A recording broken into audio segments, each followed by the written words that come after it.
चलिए तैयार हो जाइए फटाफट, एक और मासिक टेस्ट पेपर को हम सॉल्व करते हैं जो कि क्लास 10th के साइंस मतलब विज्ञान विषय का होना है। एक चीज़ ध्यान रखना यार, अगर तुम मासिक टेस्ट पेपर स्कूल में सॉल्व कर रहे हो तो इनके सारे क्वेश्चन को याद करते जाना। तुमको पता है तुम्हारे बोर्ड एग्जाम में बहुत सारे क्वेश्चंस रिपीट होने की संभावना है और बहुत सारे क्वेश्चंस का पैटर्न लगभग सेम रहेगा। मैं तुम्हें एक सीक्रेट बात बताता हूँ। देखो, मासिक टेस्ट पेपर इसलिए लिया जाता है ताकि बच्चे की तैयारी अच्छी हो सके और बच्चे एग्जाम के पैटर्न को समझ सके। लेकिन क्या करते हैं हमारे प्यारे बच्चे, मासिक टेस्ट पेपर को इतने हल्के में ले लेते हैं, इतने हल्के में ले लेते हैं कि वो पढ़ते ही नहीं हैं। कहते हैं अरे चलो ठीक है देख लेंगे। लेकिन अगर मिडिल एजुकेशन तुमको बोल रहा है मतलब कुछ तो बात होगा, इसीलिए मैं तुमको गाइड कर रहा हूँ। पिछले साल का पेपर उठा करके देख लेना, मासिक टेस्ट पेपर से बहुत सारे क्वेश्चन हूबहू एग्जाम में आए थे। और अगर तुम्हारा छोटा भाई कोई क्लास 9th में ना, उसको बोल देना भाई तू पढ़ ही लेना सारे मासिक टेस्ट क्वेश्चन पेपर को। बाय द वे हम स्टार्ट करते हैं क्लास 10th के साइंस सब्जेक्ट का। बहुत अच्छे समझेंगे। यहाँ पर देख लो, लिखा है माई अक्टूबर के लिए कक्षा 10वीं और विज्ञान विषय का। प्रश्न क्रमांक 1 कह रहा है सही विकल्प चुनकर लिखो। इसमें पहला नंबर कहता है निम्नलिखित में से कौन सा असंतृप्त हाइड्रोकार्बन है। देखिए यार, हाइड्रोकार्बन दो प्रकार का होता है, एक होता है संतृप्त, दूसरा होता है असंतृप्त। जिसमें सिंगल बॉन्ड होता है ना उसे कहते हैं संतृप्त, और जिसमें डबल बॉन्ड या फिर होता है ट्रिपल बॉन्ड उसे कहते हैं असंतृप्त। तो हमसे क्या पूछा है, असंतृप्त मतलब जिसमें डबल बॉन्ड या फिर ट्रिपल बॉन्ड होगा। अच्छा, सिंगल बॉन्ड को हमेशा एन कहते हैं, ध्यान रखना। सिंगल बॉन्ड क्या कहते हैं, एन कहते हैं। डबल बॉन्ड क्या कहते हैं, इन कहते हैं। और इन इन इन इन इन इन कहते हैं। और जो ट्रिपल बॉन्ड होता है इसे आइन कहते हैं। मतलब जिसके पीछे इन और आइन मिल जाए वह असंतृप्त है, और जिसके पीछे एन मिल जाए वो संतृप्त है। तो देखो ना, इसका नाम पढ़ो, ब्यूट एन क्या मिला, एन मिला। मीथ एन क्या मिला, एन मिला। प्रोप एन क्या मिला, एन मिला। मतलब सब संतृप्त है। तो भैया एक बचा ना, एसिटिलीन, यही तो असंतृप्त होगा। देखो कैसे हमने सॉल्व कर लिया चुटकियों में भाई। और ऐसे क्वेश्चन आएगा बोर्ड एग्जाम में। अच्छा, ऐसे ही अगर तुमको पढ़ना हो ना तो मिडिल एजुकेशन एक कोर्स लॉन्च किया है, टॉपर सीरीज वर्ष 2026। जुड़ना जरूर, ऐसे ही पढ़ाऊंगा ट्रिक से और सब कुछ याद करा दूंगा। और टॉपर सीरीज की खास बात यह है कि 20 नवंबर से क्लासेस स्टार्ट हो रही है और A to Z पूरा पढ़ाया जाएगा और एग्जाम ओरिएंटेड क्वेश्चन कराया जाएगा जो एग्जाम में आने की बहुत ज़्यादा संभावना है। अगर जुड़ना है तो लिंक वीडियो को डिस्क्रिप्शन बॉक्स में दिया गया है, चेकआउट कीजिए। और जब आप कोर्स से जुड़ना है ना, एक कूपन कोड लगाना टॉप 20 का। अगर ये कूपन कोड लगाते हो तो कोर्स का प्राइस बहुत कम हो जाएगा, है ना। बहुत ही सस्ता, इतना सस्ता कि तुम सोच करके तुम्हें हंसी आएगी कि यार ये कोई कोर्स होता है। इतना सस्ता कोर्स लेकर के आया है मिडिल एजुकेशन टॉपर सीरीज वर्ष 2026। आगे देखते हैं, दूसरा नंबर कहता है खाना बनाते समय यदि बर्तन की तली बाहर से काली हो रही है तो इसका मतलब क्या है। सिंपल सा, इसका मतलब तुम्हारा जो ईंधन है वो सही से नहीं चल रहा है। अरे जब लकड़ी में खाना बनाते हैं बर्तन पूरी काली हो जाती है। तीसरा नंबर कहता है नर युग्मक और मादा युग्मक। नर युग्मक मतलब लड़का और मादा मतलब लड़की, ठीक है, या फिर फीमेल महिला के संलयन क्रिया को क्या कहते हैं, इसे हम कहते हैं निषेचन, अर्थात ऑप्शन नंबर आ।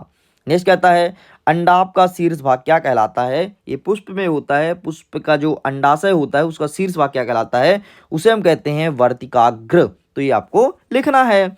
आगे बढ़ते हैं, प्रश्न क्रमांक 2, रिक्त स्थान की पूर्ति कीजिए। पहला नंबर कहता है कार्बन की कितनी संयोजकता होती है, तो 4 होती है। नेक्स्ट कहता है पेंटेन का आणविक सूत्र क्या है। तो अब देखो इसको कैसे निकालेंगे।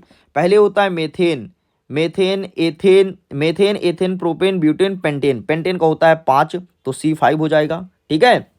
और H कितना हो जाएगा, तो H कितना हो जाएगा, तो 5 दूनी 10 और 2 और जोड़ दो 12। अब देखो आणविक सूत्र कितना होता है, तो 12 में 5 जोड़ दो 17, 17 आपका सही उत्तर आ जाएगा। बस इस प्रकार से निकालना है। कैसे निकाले हमने जरा देखना, तुमको फिर समझाता हूँ, ठीक है, समझ लेना। और ऐसे क्लासेस में समझाऊंगा, एक बार जुड़ो तो देख लेना। अगर तुम विज्ञान को फोड़ फाड़ नहीं दिए ना तो मेरा नाम मिडिल एजुकेशन नहीं। देख भाई, मेथेन का 1 होता है, ठीक है, मेथेन का C1 होता है।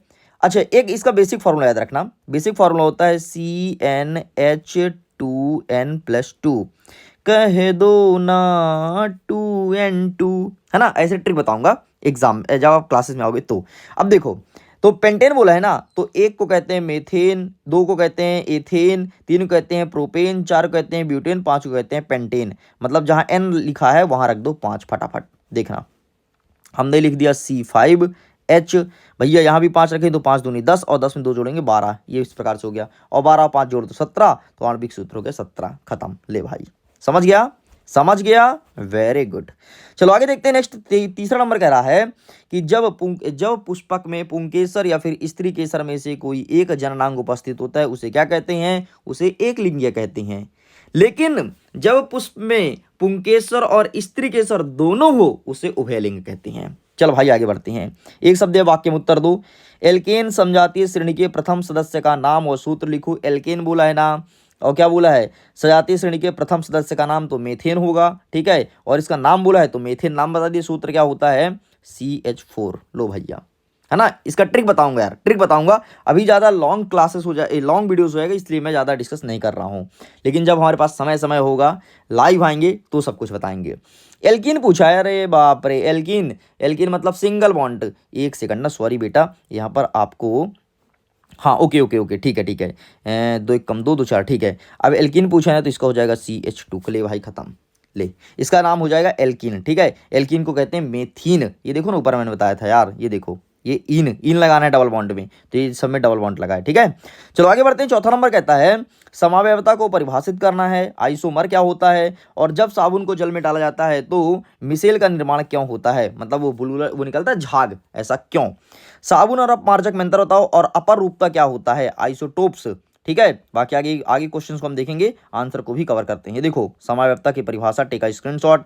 नेक्स्ट आप अथवा वाला देख लो, ठीक है, ये भी आप इसका स्क्रीनशॉट ले लो। साबुन एवं अपमार्जक के अंतर, आप इसका भी स्क्रीनशॉट ले लीजिए। अपर रूपता क्या होता है, इसका स्क्रीनशॉट ले लीजिए।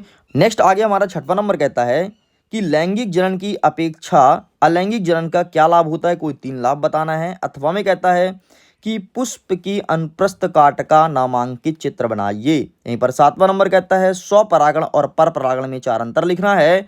और कहता है कि मानव में मादा जनन तंत्र का आरेख दर्शाने के लिए किसी स्त्री केसर के अनुप्रस्थ काट का चित्र बनाना है और कुछ भाग को भी दर्शाना है, जैसे अंडाशय, अंडवाहिनी, गर्भाशय और योनि कहाँ कहाँ पाया जाता है पुष्प में। आइए हम क्रमशः सारे आंसर को कवर अप करते हैं। तो ये रहा, सबसे पहले आप अलैंगिक वाला देख लो, ठीक है, इसका स्क्रीनशॉट ले लो, 3 गुण। ये रहा पुष्प के अनुप्रस्थ काट का चित्र, ठीक है, तो आप इसका फोटो खींचो। ये स्वपरागण और परपरागण में अंतर, आप इसका स्क्रीनशॉट लीजिए। एंड ये रहा आपका नीचे वाला, ठीक है। बाकी यहाँ पर आपको एक पुष्प का चित्र बना करके और ये सारे भाग को दिखाना होगा, ठीक है। तो इस चीज़ का मैं यहाँ पर ऐड करना भूल गया हूँ, मैं सेंड कर दूंगा आपको टेलीग्राम पर।